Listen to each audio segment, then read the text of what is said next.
let's say you're going to YouTube and you're trying to figure out how to start a business. You put that in the YouTube search bar and a few video results come up. You click on one and it is fire. It is great, stellar content. And you want to go back to this channel to see what other kind of content do they have. Only problem is that when you look at the videos, you see 2 years ago, 2 years ago, 2 years ago, 1 year ago, and 6 months ago. How keen are you to subscribe to a channel like this? This is where a lot of creators find themselves when they're trying to figure out, I've started making videos and people just aren't subscribing, when the honest answer is that you honestly haven't been consistent enough that viewers have built up the trust to want to subscribe to the channel. And don't worry about if it's been a while since you're recording. I'm actually going to dive into that a little later in the video, teach you some different structured ways to go through your content so it's easier to record, but we'll talk about that later. You actually can re-engage your content to the point that people are ready to subscribe, even if you do have a spotty track record, let's say that. But when you look at your channel, just the way that it looks with those few videos there, does it look like a Dropbox that's unorganized, or does it look like there is nobody ever coming back to the channel anymore just because it doesn't look like a home? When you have built up a channel that actually looks like a home, it's structured so that it looks like we're inviting people to subscribe and join here because we regularly make content around what you're searching for. Now, I get it, you haven't made content in a while, so it does feel like, well, they're still going to look that way even if I post a new video, right? Wrong. You can start to re-engage an audience or even draw a new audience to you if consistency has been an issue for some time. The worst mistake that you can make, though, is a plane. But the worst mistake that you can make is actually trying to batch record content. That is not going to help you because you're not in a regular, consistent pattern of actually recording videos. You don't know what's the first, second, or last thing that you need to do before and after you record. So that adds a ton more stress, especially when you have a pile of videos that you're excited to talk about, but you're not quite sure how you're going to flesh out those ideas. So don't batch record your content right up front. So instead of batch recording a ton of videos or even trying to plan for that, you're going to plan to record 2 videos at the same time. Now, yes, this is still a type of batch recording, but it is a much smaller and easier pill for you to swallow. So that way you can actually do this, especially the way that I'm going to teach you how to do this. If we only have these 2 slots to record content, most people will take up this first slot by saying, here's why I haven't posted in a while, or here's why I ghosted you. Nobody ever cares about those videos. It's fine if maybe you have a vlog or hybrid channel where you want to explain or talk or just kind of open up to your audience.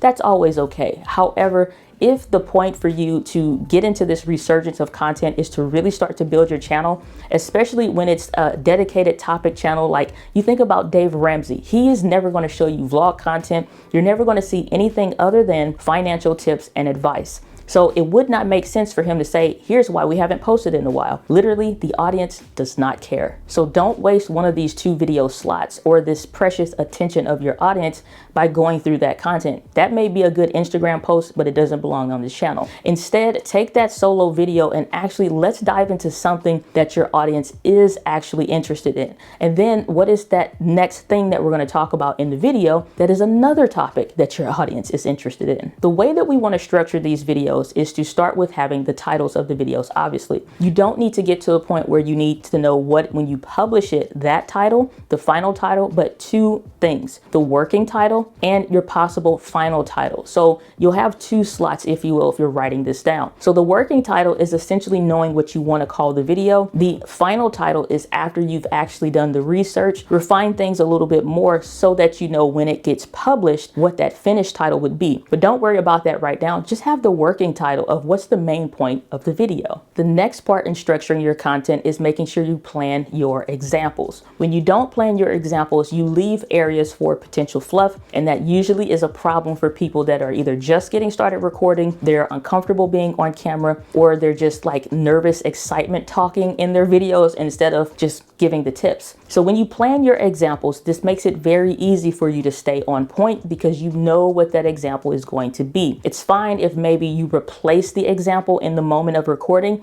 because you thought of something better, but at least have your dedicated working example that you want to use. That way you can build your tip or your content around that example specifically. This even goes as far as getting the screen records in advance, or if you're waiting until you see an example that would fit the video, make sure when you're at your computer, go ahead and get that screen grab right then and there. And what I usually would do is I'll have an A-roll folder and a B-roll folder in Dropbox for the dedicated video. video. And then as I'm accumulating B-roll content, whether it's screen grabs or things like that, I'll go ahead and add that to the B-roll folder long before I ever record the actual A-roll content. So if there are some things that are spontaneous that I'm looking for content around, like let's say 3 weeks before that video is due to come out, that is stuff that I want to already have accumulated like in an organized Dropbox folder. The third part of you structuring this video is to make sure you're recording this in the easiest way possible. You are going to have a lot of options of how to record. And when you think of ideas, you're usually trying to think of what's the best way for me to do this. You're getting into the part where you're trying to get back consistent on YouTube. You're not trying to be in the best thing. Like if there's a top 10, let's go for a 6, 7, or an 8. A 9 or a 10 is after you have already been consistent for a time. You're looking to get better at storytelling. You're looking to get better at editing. You're looking to get more audio equipment so that it makes you actually sound better. That is like a 9 or a 10 video. We're looking for 6s, 7s, and 8s when you're getting back to recording, because you've already recorded before. So 1 to 5 is not your starting point. If you've never recorded a video, you don't have consistency issues. You just haven't got started. If you've recorded some videos that you're on that on again, off again path, you need to structure your content so that when you are doing this in the easiest way possible, it's just easy for you to execute. If you ever pay attention to my videos, there's 3 main places where you'll usually see me record: at my desk, back here, or on the side of my desk at the other end. The reason why I pretty much narrowed down these 3 places is because I know the difficulty levels that go into when I'm sitting at my desk, what the lighting, audio, and video should look like, and the same for these 2 additional spots. The other extended area of my desk is a place where I know I want to go if I literally just want to have like the Shure SM7B and see maybe a portion of the desk, have some stuff in front of me. That way it's easy for me to, again, get away from that one specific angle and get a second one. But when I come back here, I now need to bring stuff off of the desk and come sit back here to have wired audio and make sure all this stuff makes sense. That is not the easiest way for me to do a video. Not that it's necessarily difficult, but on the scale of easiest to best, the thing that's easiest is the live streaming setup. And for the last 2 years, for the most part, I even doubled the content on my channel and I doubled the growth of my channel, literally making videos in the place that is easiest for me to record. So don't beat yourself up about like, oh, the living room will look best, but you know, your kids are always in there. Don't stress about that stuff. We're not there yet. 6s, 7s, and 8s, 60s, 70s, and 80% content. That's what we're going for. So don't think about the best right now. Think about what's the simplest way for me to execute in releasing this content and go there. And pro tip, when it's time for you to actually plan to record this content, do not, and I repeat, do not make sure that you're testing like you got a brand new camera, new lens, new audio, new tripods, and all this other stuff. This is not the day to test everything, because that's a day where everything is likely to go awry. You can probably take one thing. Every time you introduce one new piece, it's a new learning curve. So if you want to test, let's say the audio or the camera, or example, that's fine. But know that you have something that's not going to be a new learning curve to you doing what you need to do, because you're like, oh, it doesn't look right. Or let me Google or relook up that video and check the settings one more time. Now you spent 20, 30, and 45 minutes researching back how to make content. You wasted the time that you were going to record. It just winds up being a whole confuddled mess. Avoid all of this. This may be just recording it with your phone, because that is the easiest and simplest way to record. And then maybe adding in your brand new audio,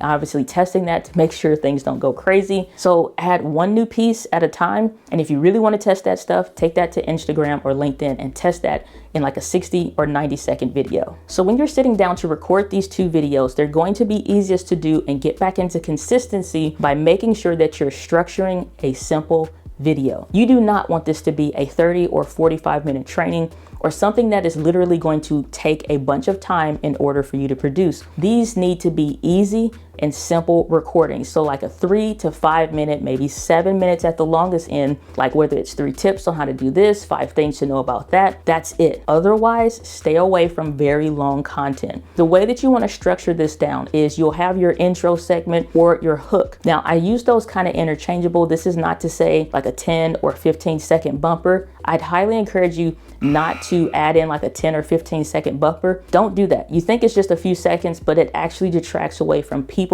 getting into the meat and potatoes of your content. The hook is a very curated piece that you're going to specifically outline stuff that needs to be said. Go watch the beginning of any of my videos. The hook is always very specific on how I say it and how I do it. Now, after you have done the hook, you want to start getting into, let's say this is 3 things to know about X or 3 tips to do X, Y, and Z. You're going to have tip number 1 followed by tip number 2. Right here after tip number 2, I usually like to add some kind of something that's like a pro tip or something that's extra that they didn't expect. Just something that I can help to add additional value without adding additional fluff. And then you're going to go into your tip number 3. But I encourage you to pay attention to this part right here. When you're at this place that you're doing your 3rd and final tip, this is where a lot of people start to tank their audience retention, and this screws with your analytics and your watch time. When you're getting to this final area of your tip, do not start going into, well, that's everything that there is to know today, and I just want you to know that I appreciate you being here. Like, you're ending the video and they know, well, that's it. I don't know what else you're saying after that,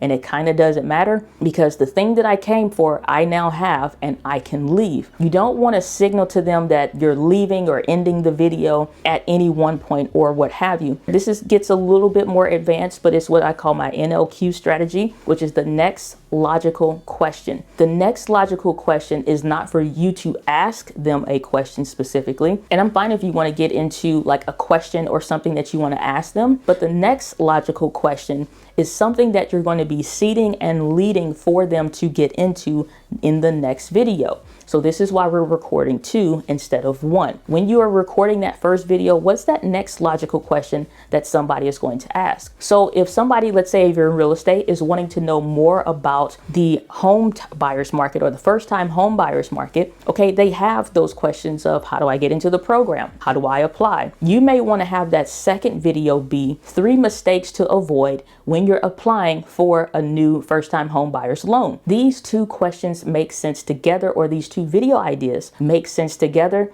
And it's likely a question that is going to be in a progressive pattern of the person that asked about video number 1 or search for it. Their chances are they're looking for that second one, even if they don't know it yet. You're the expert in your content, and so you want to be leading and seeding every video to lead to another video. Now, the NLQ strategy, I'm not going to dive into that in this video, but if you want more details, you can go into the YouTube Simplified course that's within our Video Simplified community. I'll put a link down in the description if you want to get into that, but we have like a whole area that dives more into that. But the purpose of you actually giving them that next logical question is because they already want to know the answer to it. They search for the first thing. So if you know that that first video is going to be something that they want to know, what's a follow-up question that people would ask you that actually leads them to the next second point? And I don't want you to think that you have to sit down and do dedicated recorded video content only if you're going through and trying to figure out a video number 1 or number 2. What if you only have that one video idea? You can actually take,